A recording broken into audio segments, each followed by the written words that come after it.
أرسلناك إلا رحمة للعالمين شفيع الأمان हमारा नबी शफी उल उमान हमारा नबी रोज़े की आमद शफायत करेगा अल्लाह के पास गुनाहगार उम्मत शफायत करेगा अल्लाह के पास गुनाहगार उम्मत शफी उल उमान हमारा नबी रोज़े की आमद शफायत करेगा अल्लाह के पास गुनाहगार उम्मत शफायत करेगा अल्लाह के पास गुनाहगार সাথে গোত্রের মহিলারা ডেকে বলে হালিমাতুস সাদিয়া এই কি তোমার সেই উট যেই উটটা তুমি শাম থেকে তায়েফ থেকে আসার বুকে ব্যবহার করতেছিলে বলে হ্যাঁ বলে কিভাবে সম্ভব এই উটটা আমাদের সাথে দূরের কথা বারবার পিছে পড়ে যাইতেছিল আর সেই উটটা আমাদেরকে অতিক্রম করে কেমন করে আল্লাহু আকবার সামনের দিকে চলে যাইতেছে কিভাবে সম্ভব হালিমাতুস সাদিয়া বলে আমি তো কিছু বুঝতে পারতেছি না ঠিক এই মুহূর্তের ভিতরে হালিমাতুস সাদিয়া বলে আমরা একটা তাঁবুর ভিতরে গেলাম আমার সন্তান আব্দুল্লাহ তাকে দুধ পান করানোর জন্য আমি খেয়াল করে দেখলাম যখন নাকি তাঁবুর ভিতরে গেছি আমার সন্তান আব্দুল্লাহকে একটা স্তন খাওয়াইছি আর মুহাম্মদকে আরেকটা স্তন খাওয়াইছি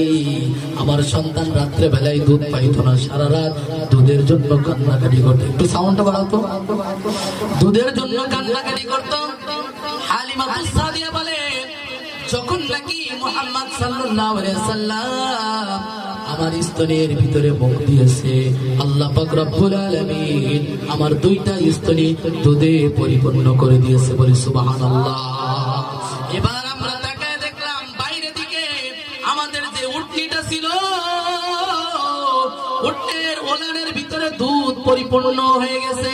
আমরা সেখান থেকে দুধ দহন করলাম আমি খাইলাম আমার স্বামী খাইলো ইতিহাসের পাতায় জীবনে এই প্রথম রাতে তৃপ্তি সহকারে আমরা কাটাইলাম যেই নবীকে তাঁবুর ভিতরে আনার সাথে সাথে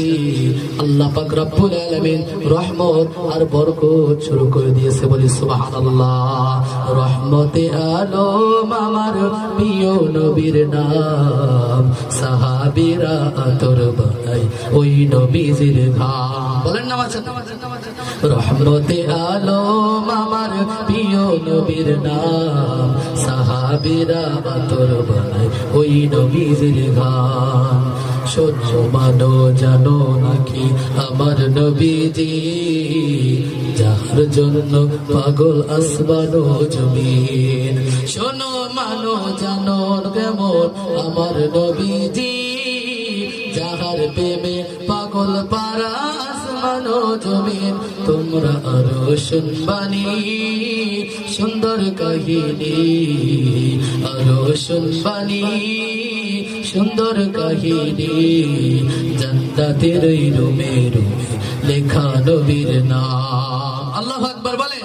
রহমতে আলম আমার প্রিয় নবীর নাম সাহাবীরা আতর বানাই ওই নবীজির ঘাম হালিমাতুস সাদিয়া বলেন ওখান থেকে এবার যখন আমরা বাসার ভিতরে চলে আসলাম বাসার ভিতরে আসার পর দেখি উটটা যে আমাদের গোয়ালের ভিতরে ঢোকাইছে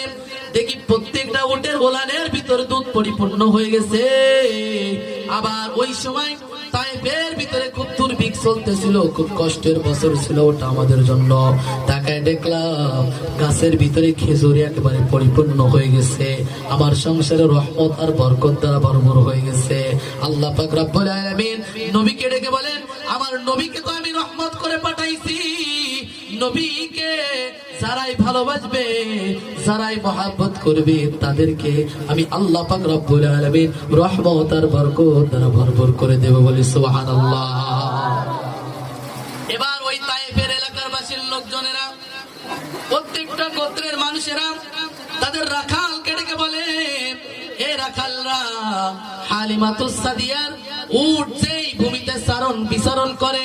যেইখানে গিয়ে ঘাস খায়, যেখানে হালিমাতুস সাদিয়ার উটগুলো চলাচল করে, তোমরা আমাদের উটগুলো ওই জায়গায় চলাচল করাবা, ঘাস খাওয়াবা। ঘাসের তো কোনো শক্তি নাই, জমিনের কোনো শক্তি নাই, মূলত শক্তি হলো